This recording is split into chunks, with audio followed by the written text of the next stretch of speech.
Joining me now is the executive director of Iranian Americans for Liberty, Bryan Leib. Bryan, thanks so much for being with us tonight. Jen, thanks for having me. Pleasure to be here. Well, you know, the Biden administration has been adamant about getting Iran to rejoin Obama's 2015 nuclear deal. They have been in negotiations since May, but those talks came to a halt after Ra'isi's election in June. White House Press Secretary Jen Psaki was asked about all of that today. Let's take a listen. It is in our interest to continue to pursue a diplomatic path forward. Because even though we certainly don't approve, in fact, we have great concern about a number of Iran's problematic activities in the global community, having visibility into their nuclear capabilities and capacities is in our national interest. The timeline is not endless. Problematic activities, the old axis of evil is back and much worse than before, and the Biden administration is refusing to acknowledge it.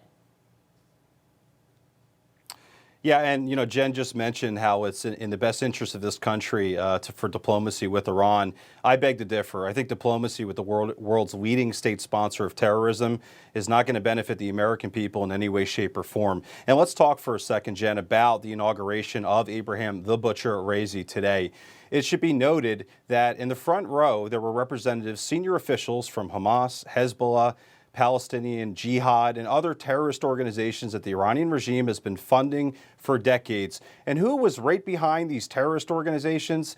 The Deputy Secretary General, Enrique Moira, of the European Union. So that needs to be talked about. There's a lot of people that are making noise about that, but shame on the European Union for sending a representative to normalize this selection of the butcher. And Bryan, today 3 congressmen sent a letter to Joe Biden demanding answers after a report that the Iranian negotiators told Parliament that the Biden administration had agreed to lift sanctions against Ra'isi and members of Supreme Leader Ali Khamenei's inner circle, writing, quote, "Unfortunately, but unsurprisingly, it seems that the Parliament of Iran was briefed on the potential for such sanctions relief, while the Congress of the United States has been left in the dark as to the state of talks. They've asked for a response by next Friday. Doesn't lifting sanctions against known human rights abusers spread the message that the U.S. is willing to turn a blind eye to other abuses from other regimes?" It certainly does send that message, and it should be noted that the new president of Iran is already on the U.S. sanctions list for his vast human rights abuses. So that's who we're dealing with right now. Listen, the Iranian regime, they haven't changed their tune all too much since 1979. It's death to America. It's death to Israel. It's funding terrorism all around the world while oppressing, censoring, and murdering their own civilians for speaking out against the atrocities that are happening.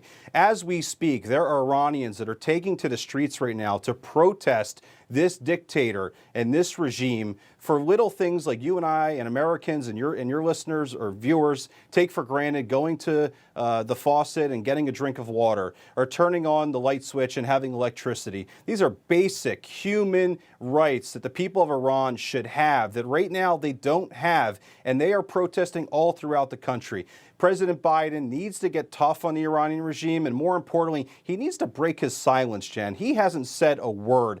You've had Ned Price, the spokesperson at the State Department. He has spoken out. You have Secretary Blinken, you know, with some wishy-washy statements. At the end of the day, the guy living behind me right here, the leader of the free world, would be well advised to start speaking out against what's happening and to voice his support for the Iranian regime. The bottom line, in my opinion, diplomacy with the Iranian regime has failed. It was going to fail from day one, and we've got to get tough on this regime. That's the only language they understand, Jen.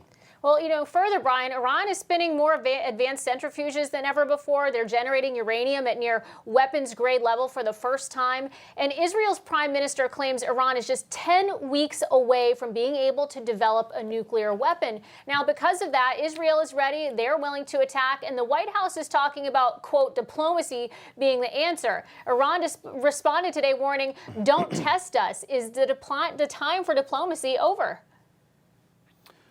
The time for diplomacy has been over for a while, and listen, when the Israelis start telling us what's happening inside of Iran, the world should be listening. No one knows better what's happening inside of Iran than the Israelis. You know, we've got to do everything that we can to support the Israelis. If they do decide to take action, that's in their country's best interest, and we are a partner. We have an alliance with the State of Israel, and we need to stand with our partners, and especially against this regime. And let's also put our cards on the table. Over the last couple weeks, the Iranian regime, through their proxies and through the IRGC, they've been attacking commercial shipping vessels in international waters. It was just this past Friday when they attacked a ship called the Mercer Street. And unfortunately, this time, people died. The last couple attacks, no one had died. This time, 2 people died, a Romanian and someone from the United Kingdom. President Biden hasn't said a word. When is he going to get tough with this regime? That's the only language they understand. You know, President Trump had it right. It's peace through strength. It's not the other way around. And I just wish President Biden would take a page out of President Trump's book as it relates to Iran and obviously to a lot of other things as well, but specifically as it relates to Iran. You got to get tough with these people. That's all they understand. Indeed. Well, Bryan Leib, thank you so much for joining us. We appreciate it. My pleasure. Thank you, Jen.